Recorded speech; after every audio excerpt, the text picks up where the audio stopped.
Salut Marcelin. Salut Christophe. Merci d'avoir accepté mon invitation. Merci à toi surtout pour l'invitation. Donc, si je t'ai invité, c'est pour parler de ton livre que tu as écrit avec Nicolas Cougo, on pourra en reparler. Garrincha, donc un livre sur le célèbre joueur Garrincha. Je ne sais pas si beaucoup de Français le connaissent, en tout cas le connaissent peut-être de nom, mais là, on va en parler en long, en large et en travers, parce que c'est une légende du football brésilien et ce livre est vraiment super, on en reparlera. Avant, je voulais juste te demander de te présenter pour qu'on explique un petit peu comment tu en es venu à parler de Garrincha. Ouais, je m'appelle Marcelin Chamoin, j'ai 28 ans et je suis passionné du football brésilien depuis tout petit. Et du coup, en 2015, j'ai commencé à écrire pour Lucarno Posé des articles seulement sur le foot brésilien. Et c'est venu comme ça pour faire le livre après. D'accord. Donc, Lucarno Posé, pour ceux qui ne connaissent pas, on va peut-être en dire deux mots. C'est un média autour du foot, mais du foot, du foot qu'on voit tous les jours. C'est du foot sud-américain, du foot asiatique, australien, sur plusieurs formats, c'est ça? Ouais, exactement. Tu fais bien de le dire parce qu'il y en a beaucoup qui réduisent le carnet opposé à l'âme sud, mais on fait tout ce qui est hors de l'Europe. Donc on a aussi foot asiatique, africain et nord-américain.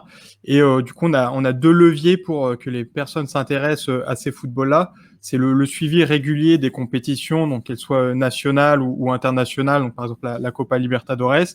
Et puis aussi des articles un petit peu plus culture foot. On va essayer d'expliquer à travers sur des portraits de joueurs ou d'autres choses comment le football est vécu dans ces pays-là, donc un peu plus de culture. Et on a aussi plusieurs supports, parce qu'on a bien évidemment le site, mais aussi on a depuis 2017 un magazine, et puis on a aussi des podcasts où là c'est pareil un peu plus sociétal, on va essayer d'expliquer un petit peu comment les choses marchent dans ces pays-là. Ouais, j'aide vraiment tout le monde, tous les passionnés de foot à jeter un œil, pour ceux qui connaissent pas, à Lucarno Posé, parce qu'en fait, il y a des choses, des petites pépites. Là, vous avez fait un reportage sur Ronaldo, le grand Ronaldo. Voilà, vachement intéressant. Et puis aussi, vous avez monté une maison d'édition finalement, parce que le livre, il est édité par Lucarno Posé. Ouais, c'est ça. On a fait tout nous-mêmes en fait. On avait un petit peu l'expérience des premiers magazines. Donc voilà, on savait un petit peu comment ça marchait. Mais c'est vrai que pour faire un livre, on a dû vraiment. C'est Nicolas Cougo qui gère le site qui s'en est occupé, mais qui a fondé la maison d'édition. Donc Garrincha, c'est le premier projet, et il y en a un deuxième là qui va arriver.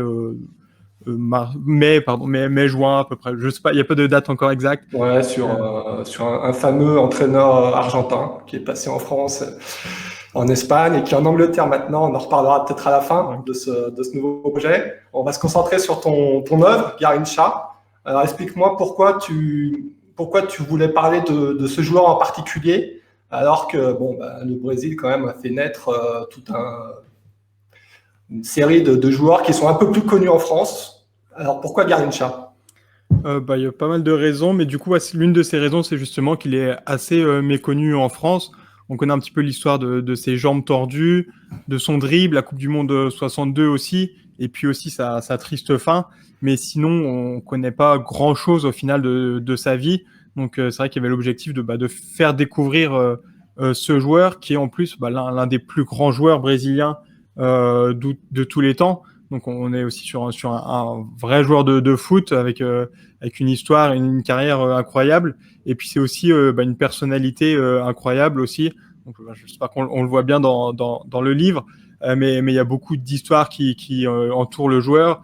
C'est quelqu'un qui aurait jamais dû être professionnel, et puis voilà, il a une personnalité que je trouve extrêmement attachante, et il y a beaucoup d'anecdotes aussi sur lui. Donc voilà, c'est un personnage qui est beaucoup plus intéressant que Pelé par exemple, ou en dehors du foot, il y a quand même un petit peu moins à dire, je trouve.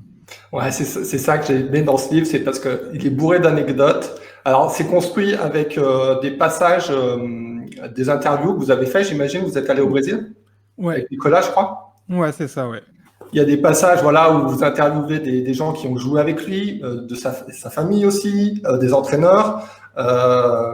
Et en fait, ça donne une perspective. Enfin voilà, on a l'impression de le connaître intimement finalement, Garrincha. Et le joueur est super attachant. Si on peut refaire un petit peu voilà, son enfance, il grandit dans une ville pas très loin de Rio, Pau Grande, qui en fait sa ville natale, et finalement il y restera quasiment toute sa vie. Et il naît voilà, dans une certaine misère. Son père est un peu porté sur la boisson, un peu porté aussi sur les filles. D'ailleurs, son nom, Garrincha, c'est Manuel, je crois. Manuel et pas Manuel, parce que son père était un petit peu... voilà, il était un petit peu imbibé quand il l'a déclaré finalement à l'état civil, c'est ça? Il se trompe, ouais, non, ça va être Manuel, mais sur l'acte de naissance, c'est Manuel. Et ouais, du coup, Garrincha, il a toujours été attaché à ce village. Donc, ça reste quand même assez loin de Rio. Maintenant, c'est à 1 heure de route, mais bon, à l'époque, c'était vraiment le bout du bout de Rio. Et donc, ouais, il grandit vraiment à la campagne et avec tous les avantages de la campagne, c'est-à-dire qu'il a une vie paisible. Garrincha aussi était comme son père, du coup, porté un peu vers la boisson et les filles. Et donc, dans son enfance, en fait, il est, même si c'est pauvre, il est assez heureux parce que lui, il va rester en plus toute sa vie quelqu'un de simple. Donc, il va avoir ses petits plaisirs de chasser, de pêcher, d'aller boire avec ses amis. Et c'est les choses les plus importantes pour lui. Ouais, c'est ça, c'est plein d'anecdotes comme ça. Quand il revient de la Coupe du Monde, alors je ne veux pas me tromper, mais 58, je crois, il retourne directement dans son village pour fêter avec ses copains, quoi. La Oui, victoire en Suède. même quand il jouait avec le Botafogo, il jouait le samedi ou le dimanche, et dès qu'il avait fini le match, lui, il rentrait tout de suite à Pau Grande, et après, il se mettait pieds nus, et puis il jouait au foot avec ses amis. Donc jusqu'en 57, il commence sa carrière professionnelle en 53, et jusqu'en 57, il continue de vivre à Pau Grande, et tous les jours, il fait les voyages entre Rio et Pau Grande, justement pour rester dans son village. C'est ça. Et donc, du coup, ce qu'on apprend, c'est que finalement, Garrincha a commencé sa carrière relativement tard, sa carrière on va dire, professionnelle assez tard, puisque il commence en 53, comme tu l'as dit, donc il a déjà 19-20 ans quand il commence au Botafogo.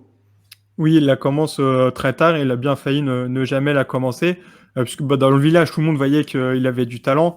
Et puis son oncle avait quelques connexions un petit peu avec les clubs de Rio. Et donc, il va faire plusieurs tests à Rio de Janeiro.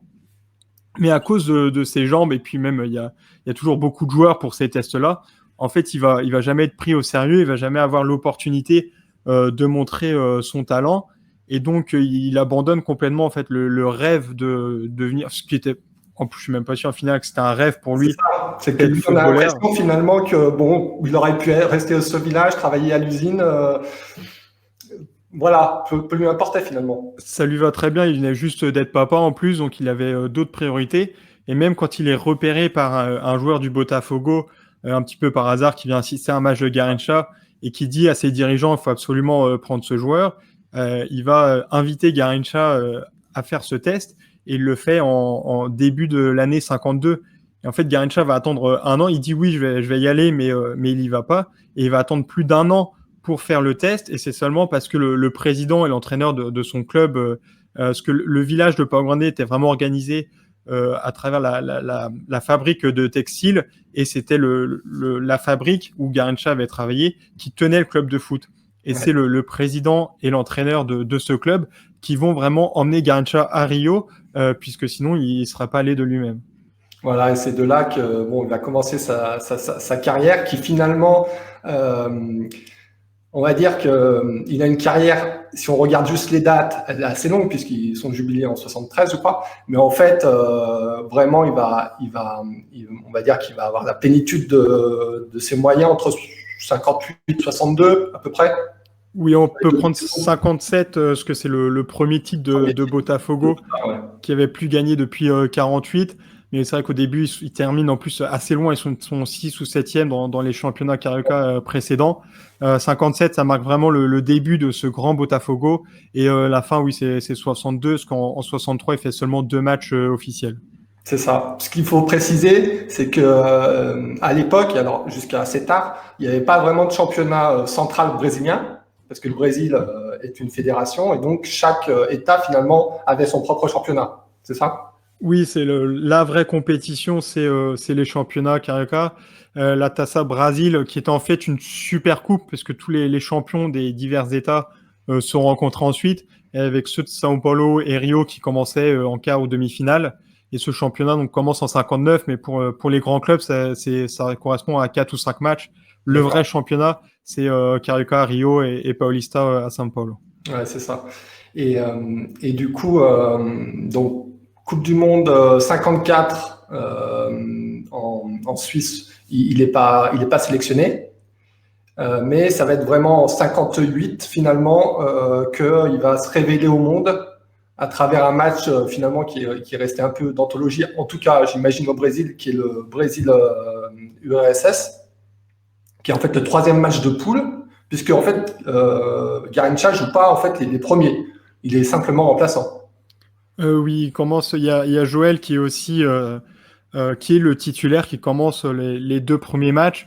Donc il y a des raisons parce qu'en fait la commission a un petit peu peur justement que Garrincha joue comme au Brésil et qui ne cesse de dribbler.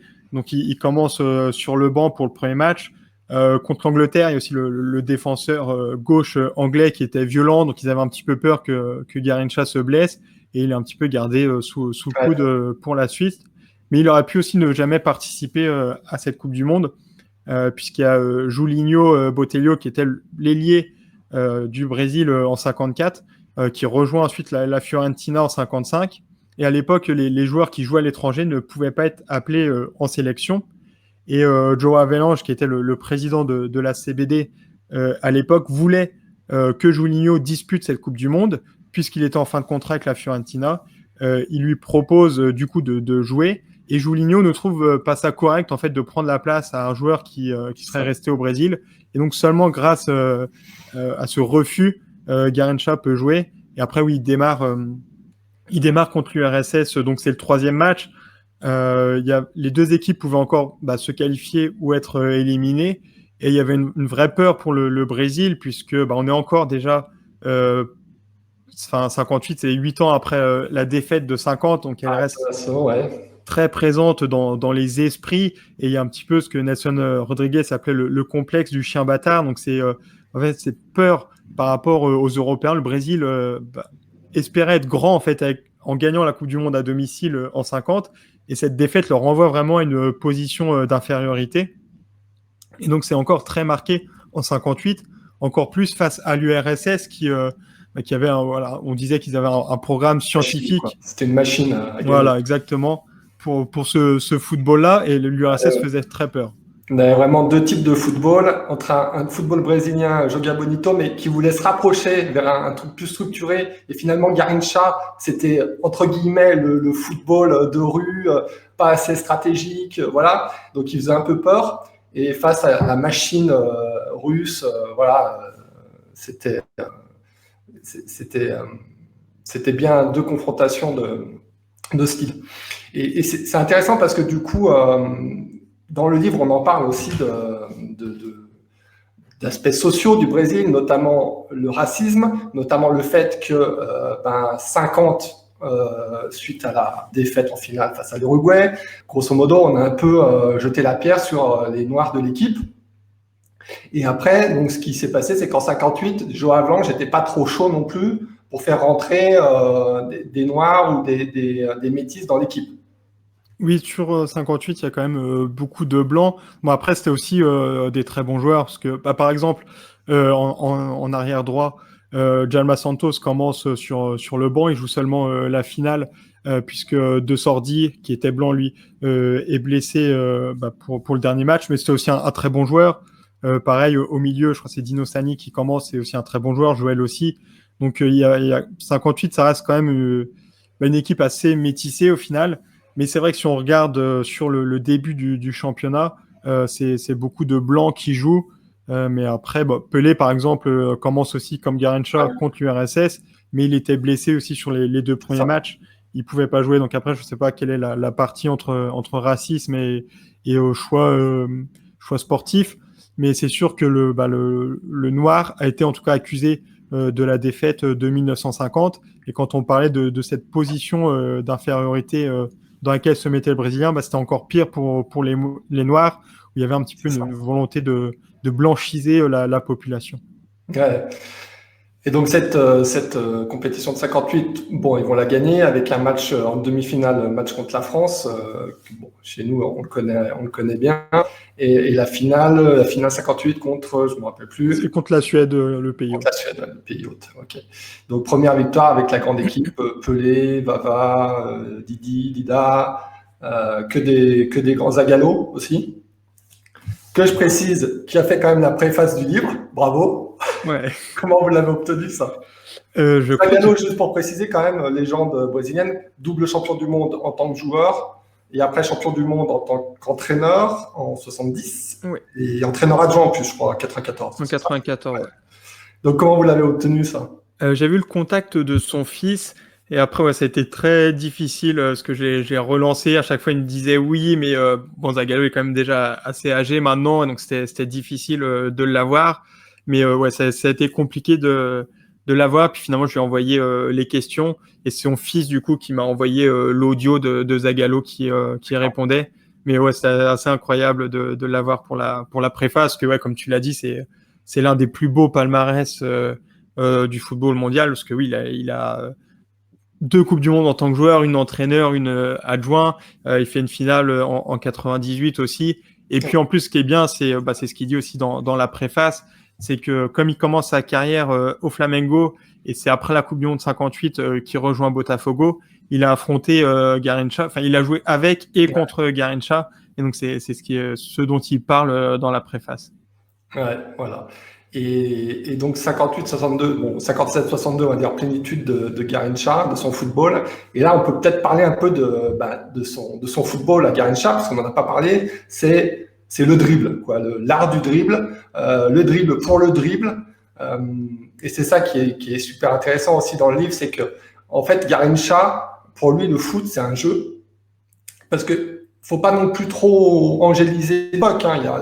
C'est quand même du foot business. Les clubs brésiliens sont des clubs importants. Il y a un peu de politique. Voilà. Il y a beaucoup d'argent aussi déjà à l'époque.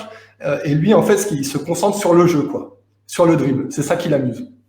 Oui, ouais, comme tu l'as dit, le professionnalisme c'est déjà pleinement installé. Il y a toutes les histoires de contrats. Mais lui, ça l'intéresse absolument pas. À chaque fois, il signe ses contrats en blanc. Et ce qu'il veut, c'est tout simplement jouer. Et oui, quand il est sur le terrain, il fait ce qu'il veut. En fait, ce qu'il veut, c'est dribbler. Et je crois que c'est Gerson qui disait que à gauche, enfin sur le côté gauche, Botafogo avait une tactique, et à droite, il avait Garrincha. C'est ça. Et les entraîneurs ne pouvaient pas le contenir. Et ils essayaient quand même au Brésil, parce que Garrincha, même si maintenant on romantise un petit peu son dribble, à l'époque, il était critiqué aussi justement à cause de cet abus de dribble, comme ça peut être le cas avec Neymar aujourd'hui, par exemple. Mais par contre, quand ils étaient à l'étranger, là justement encore pour montrer l'image d'un Brésil et de son football qui est fait à partir de l'improvisation, Garrincha était encouragé à dribbler, et c'est ce qu'il faisait à merveille. Et ouais, c'est vraiment la caractéristique de Garrincha, c'est le dribble et l'improvisation. Personne savait ce qu'il allait faire, même ses coéquipiers. Et est-ce que ces jambes finalement lui ont servi dans cette technique, ou c'est pas forcément en lien les deux? Est-ce que le fait qu'il ait les jambes arquées lui ait permis de ce talent dans le dribble qu'on n'a jamais retrouvé d'ailleurs par la suite? En tout cas, tous ceux qui l'ont vu jouer, je n'ai pas vu jouer, mais si on regarde les images et tout, et ceux qui ont vu jouer Garrincha le disent, on n'a jamais revu un nouveau Garrincha. Oui, ce qui est sûr, c'est qu'il n'y a jamais eu de Garrincha, et il n'y en aura plus d'autres. Après, sur ses jambes, donc elles étaient arquées, en fait, il avait une double malformation du genou, parce qu'il y en a un qui rentrait vers l'intérieur et l'autre vers l'extérieur.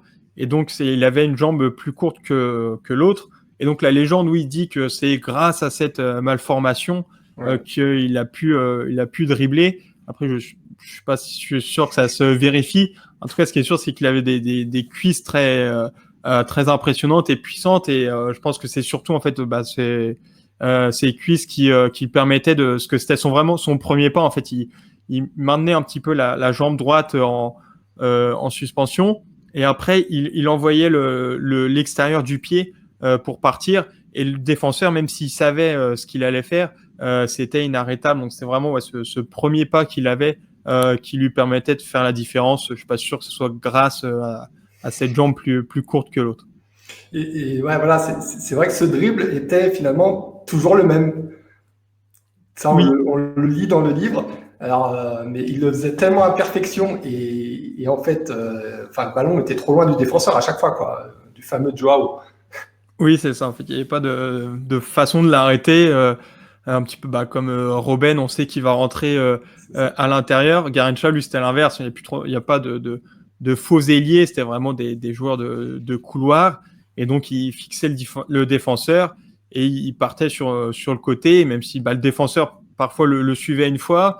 Donc, Garrincha s'arrêtait, il refixait à nouveau, il redriblait. Mais oui, tout le monde savait qu'il allait passer sur le côté droit. Mais personne ne l'arrêtait. Et en finale 58, c'est les deux buts du Brésil qui sont sur des débordements typiques de Garrincha. Je voulais juste rebondir sur ce que tu disais sur Neymar, parce que c'est vrai que, bon, en France, il y a eu beaucoup de critiques sur Neymar, en disant, en fait, il provoque les défenseurs. Et alors, on lit ça, et on a l'impression de revenir, là, c'est il y a 70 ans, 60 ans, et en fait, on a l'impression de réentendre ce qu'on entend parfois à la radio, c'est-à-dire, en fait, Neymar en fait trop, il provoque et tout. Et Garrincha avait ces critiques-là. C'est-à-dire, des fois, il s'arrêtait, il driblait, il passait le défenseur, il revenait, ou il l'attendait pour le redribbler, quoi. Oui, il était aussi critiqué pour ses abus de dribble. Il y avait même un arbitre lors d'un match qui l'a menacé tout simplement d'expulsion s'il n'arrêtait pas de dribbler. Donc oui, c'était à l'époque, il y avait aussi déjà ces critiques.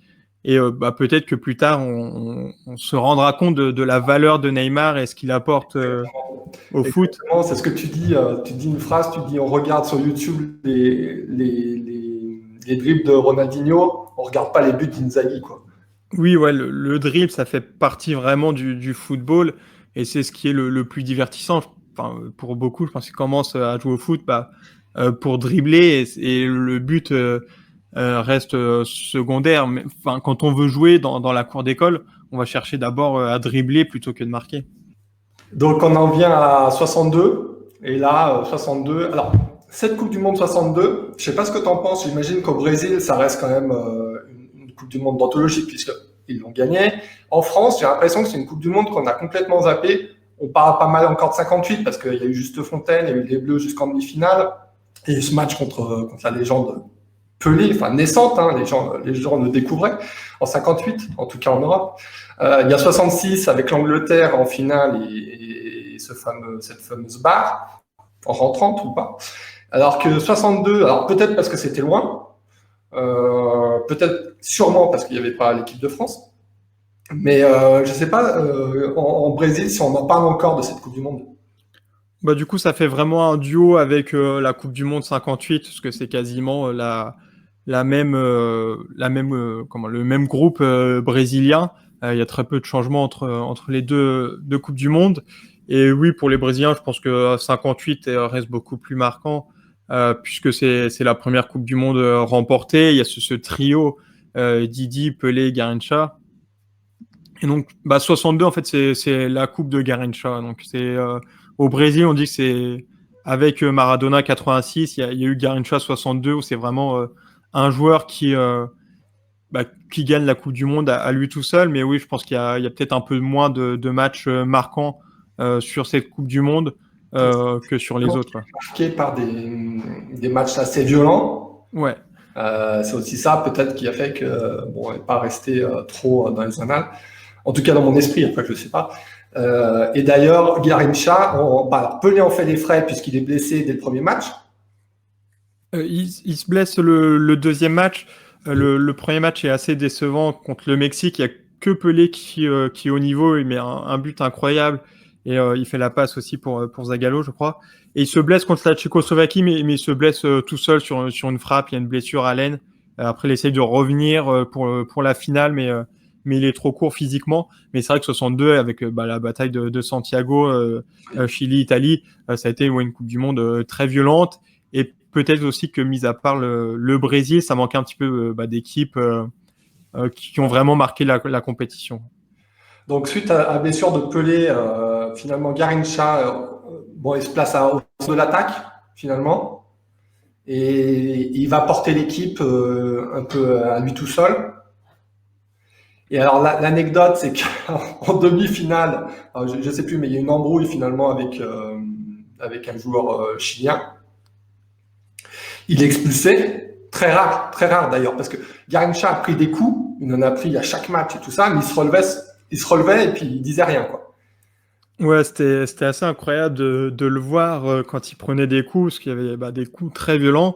Et oui, il se relevait tout de suite et regardait pas en fait qui avait fait la faute. Et même quand l'arbitre sifflait, arrêtait le jeu, lui il se relevait tout de suite et il continuait à jouer. Il fallait que l'arbitre resiffle une nouvelle fois pour bien arrêter le jeu. Et c'est vrai qu'il prenait énormément de coups, mais il faisait pas attention. Il se relevait tout de suite et il voulait juste continuer à jouer. L'amour du jeu, quoi. L'amour du jeu. Et d'ailleurs, l'amour du jeu, quel que soit le championnat, parce que c'est pareil, il y a une anecdote de fou.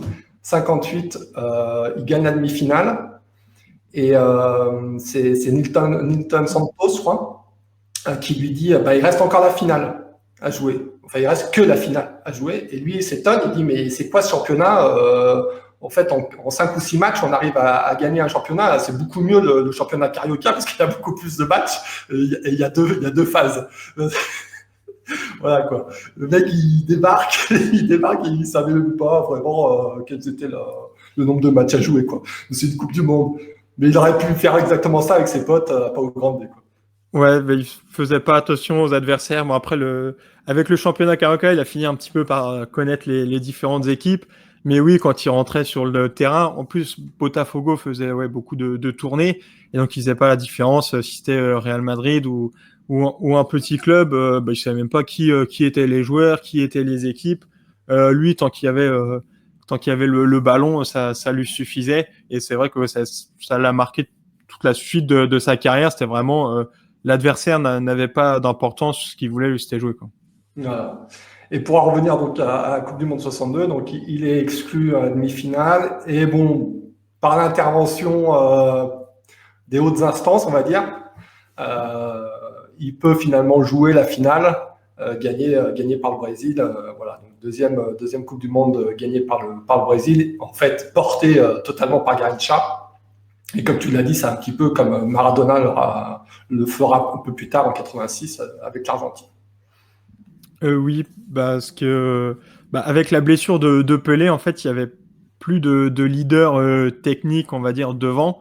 Et c'est vrai que Garrincha au Botafogo, lui, on lui donnait le ballon et il faisait ce qu'il voulait. Et en 62, on a l'impression qu'il prend quand même conscience de l'importance de cette Coupe du Monde.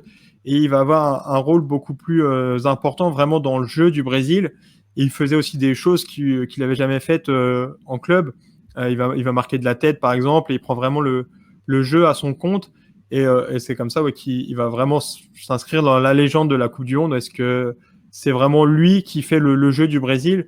Il met un doublé en quart de finale, un doublé en demi-finale. Pour la finale, il a de la fièvre et il est un peu moins bon. Mais vraiment, sur ces matchs contre l'Angleterre et contre le Chili, c'est lui le héros du Brésil. Et c'est aussi pour ça que cette Coupe du Monde est vraiment particulière, puisque c'est celle d'un seul homme, alors qu'il y a toujours eu au moins 2, 3 ou 4 joueurs sur les autres Coupes du Monde remportées par le Brésil. Et oui, à part Maradona, peut-être par toutes les autres équipes. Donc 62, on peut dire c'est l'année Garrincha, parce que je crois qu'il remporte aussi le championnat Carioca avec son club de toujours Botafogo. Et c'est vraiment l'apothéose. Et là, on va dire que même pas progressivement, mais très vite, il va accumuler un peu les galères.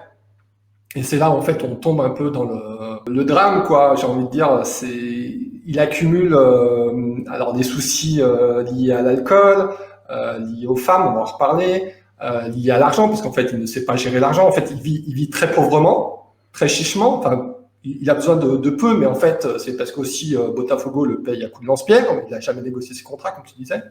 Il a des soucis, il a des accidents de voiture. Voilà. Bref. Et en fait, ça va être la descente aux enfers, quoi. À partir de 62-63. Oui, dès 62, c'est vrai qu'il fait la Coupe du Monde. En fin d'année, il y a le championnat Carioca, donc qui est la principale compétition au Brésil, où il y a plus de 250 000 personnes au Maracanã. La finale, c'est Botafogo-Flamengo.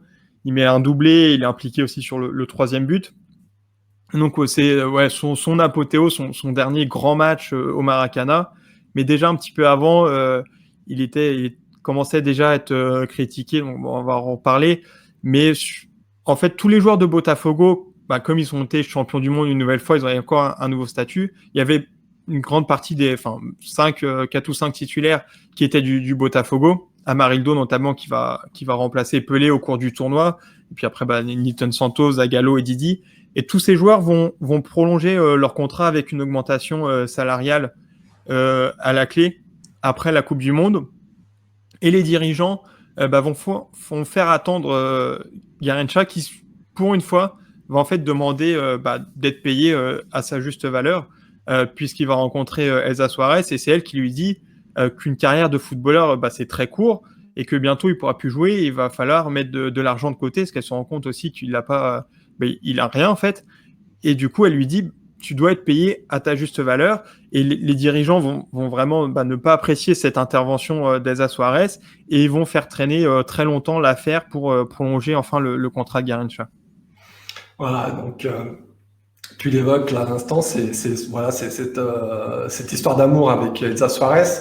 On va quand même en dire deux mots parce que au Brésil, à ce moment-là, c'est une star de la bossa nova, qui a eu une enfance très difficile aussi, de son côté, qui a vécu dans la pauvreté, a subi un peu des atrocités, la pauvre, et elle s'est élevée tout seule, et elle rencontre, juste avant la Coupe du Monde, Garrincha, et après, ça devient sérieux, après ou juste avant la Coupe du Monde. Je sais pas, juste après la Coupe du Monde, je crois, c'est ça, c'est quand ils fêtent la Coupe du Monde, voilà, il se passe des choses, et en fait, ça va faire un peu un tollé au Brésil, parce on est en 62-63, la société brésilienne est encore, même maintenant, ça tu nous diras ou pas, mais est très catholique, très traditionnelle. Et là, en fait, c'est l'histoire de la femme trompée, Nahir, donc, qui est la première femme de Garrincha, qui l'a connue à Pau Grande, voilà, qui a eu beaucoup de filles d'ailleurs. Et du coup, la société brésilienne se range derrière la femme bafouée, finalement. Et finalement, Garrincha, qui était un héros en sortant de la Coupe du Monde, devient finalement un paria très rapidement. Oui, ça change chaîne à la Coupe du Monde. Même avant de remporter le championnat Carioca, ça commence déjà. Et oui, il y a cette histoire où Garrincha avait 7 filles avec Nahir. Et il commence une romance avec Elsa Suarez, donc qui est une star de la chanson, mais comme tu l'as dit, a une enfance très difficile dans la pauvreté extrême, et qui est noire aussi. Donc je pense que ça peut aussi jouer un petit peu pour la société qui était très catholique à l'époque. Maintenant, il y a toujours la religion, mais c'est un peu plus, il y a beaucoup plus d'évangéliques. Mais en tout cas, à l'époque, le remariage était interdit au Brésil. Et c'était impossible d'abandonner sa famille. Et c'est comme ça que Garrincha a été vu. Et puis après, c'était aussi un petit peu orchestré par la presse et puis l'avocat aussi de Nahir. Mais c'est vrai qu'en fait, dès 63, Garrincha va être sifflé et c'est assez incroyable à la vitesse à laquelle en fait sa chute intervient entre la Coupe du Monde 62 et 63 où c'était l'un des pires brésiliens. Ah, c'est ça qui est hallucinant, c'est qu'en quelques mois finalement, il devient un carolin au Brésil. Et ça va pas forcément l'aider sur son football finalement, parce que il se fait siffler dans les stades. Il a des problèmes toujours de genoux, qui s'intensifient, parce qu'en fait, il a reçu tellement de coups, et puis en fait, il a aucune hygiène de vie. Il a aucune hygiène de vie que ses genoux sont complètement en compote, quoi. À chaque match, il souffre le martyre.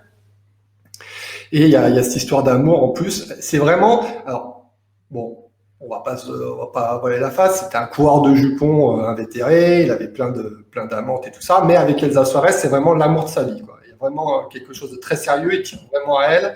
Elle va l'aider aussi dans sa carrière professionnelle, comme tu l'as dit, en essayant d'être un peu plus professionnel, de négocier les contrats. Et je pense que la société brésilienne n'apprécie pas non plus, parce qu'elle pense que Garincha est plus riche qu'elle et elle profite finalement du statut de footballeur de Garincha.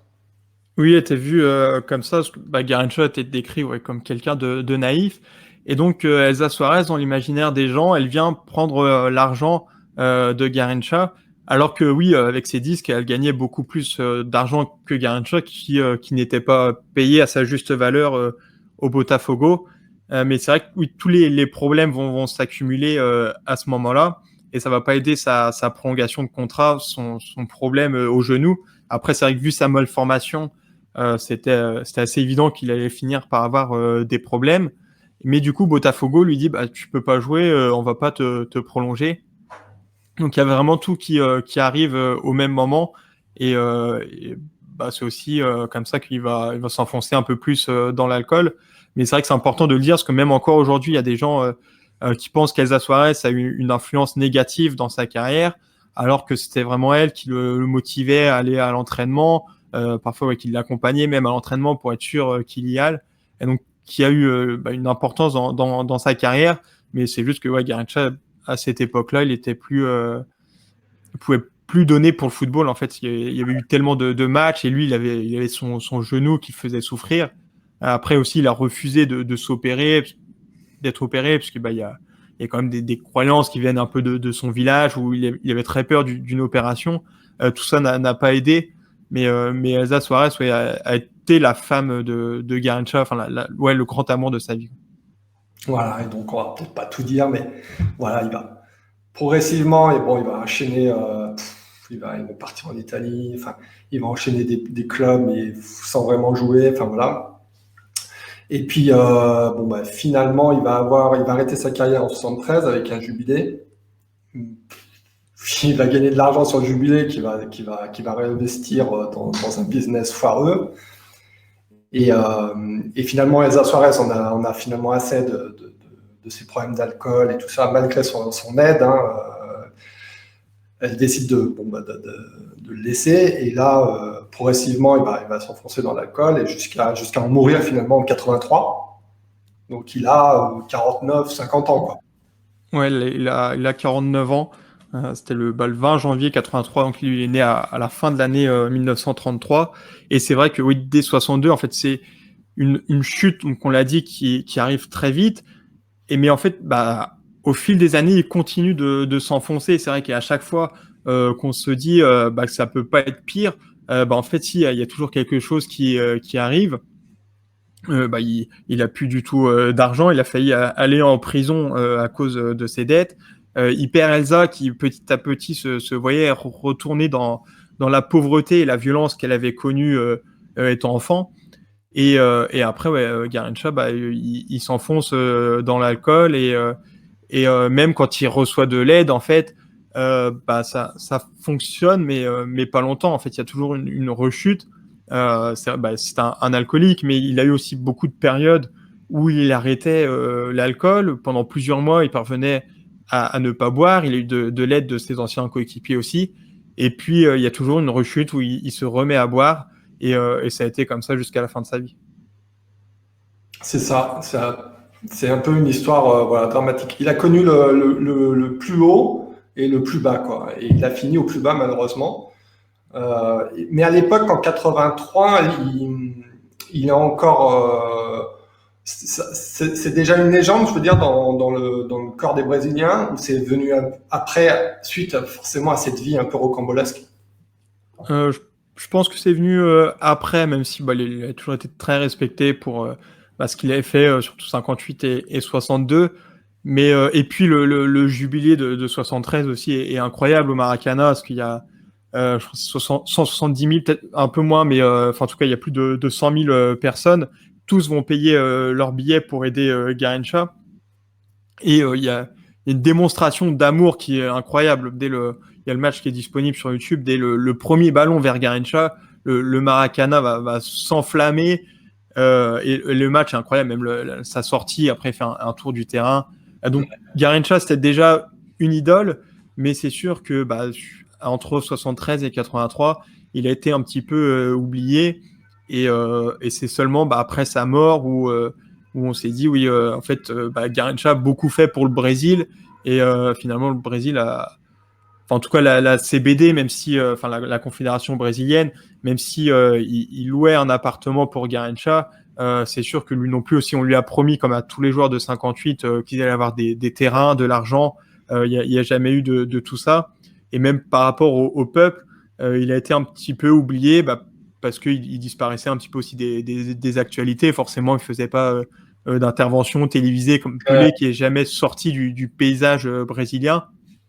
Garrincha, oui. C'était pas le gars bling bling, quoi. Je veux dire, il a pas fait de politique, voilà, comme Pelé a pu le faire. Il est pas parti du Brésil, à part sa petite expérience en Italie, mais je sais même pas, il a pas joué en Italie d'ailleurs, je crois.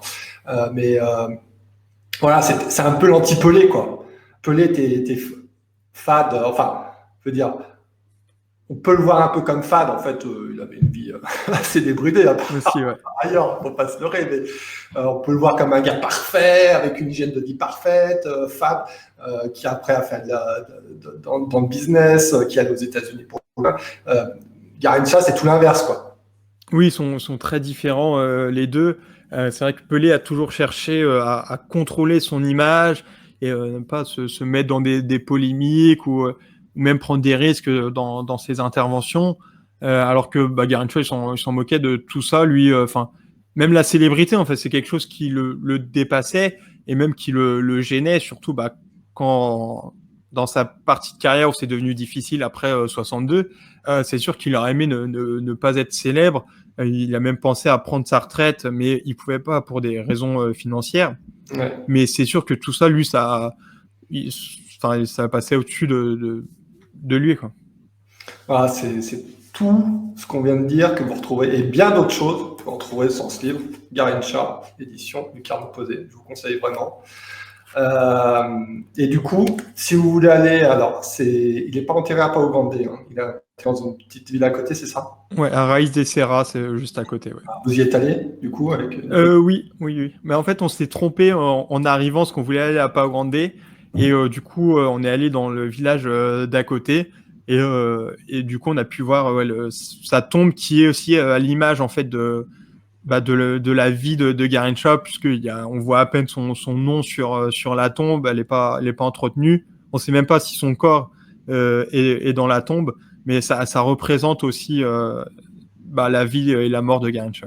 Voilà. Et dernière précision, Garrincha, le surnom Garrincha, si tu peux nous expliquer, parce que ça, c'est un petit peu ça reflète un petit peu sa vie, quoi.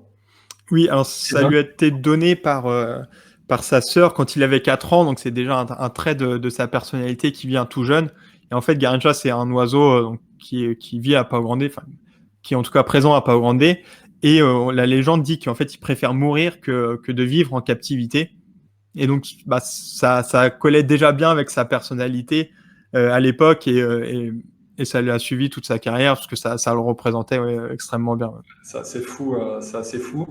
Sur les surnoms, d'ailleurs, j'invite les gens, s'ils sont intéressés par les surnoms, vous avez fait un podcast du Carne Opposée, donc Bola Latina. Je vous conseille de l'écouter. Il y a Marcelin qui intervient sur les surnoms, les apelidos, comme on les dit en brésilien, des joueurs brésiliens. C'est vachement intéressant et ça apprend plein de choses sur la société brésilienne, je vous le conseille. Du coup, on va terminer sur le Lucarne Opposée, puisqu'on en reparle, et sur votre prochain projet, donc, qui va parler de Marcelo Bielsa, je pense, c'est ça? Ouais, c'est ça. Alors, je voudrais juste revenir sur le livre Garrincha, parce qu'il y a toute la vie dont on a parlé, mais il y a aussi des traductions, donc 7 chroniques de grands journalistes brésiliens, João Saldanha aussi, qui a eu Garrincha comme entraîneur. Et du coup, les chroniques refont un petit peu la vie, parce qu'il y a son premier entraînement au Botafogo, ses Coupes du Monde, son histoire aussi, en 62, avec le championnat Carioca, puis c'est aussi sa mort. Donc, c'était une autre façon de refaire un petit peu la vie de Garrincha. Il y a aussi des citations un peu de joueurs, coéquipiers, adversaires, des entraîneurs ou des journalistes. Et puis, on en parlait un petit peu en off, il y a aussi beaucoup de stats avec tous ces matchs. Si vous voulez vous faire toute la liste des matchs et des buts de Garrincha, alors là, vous avez l'anthologie. Il y a tout. C'est parfait.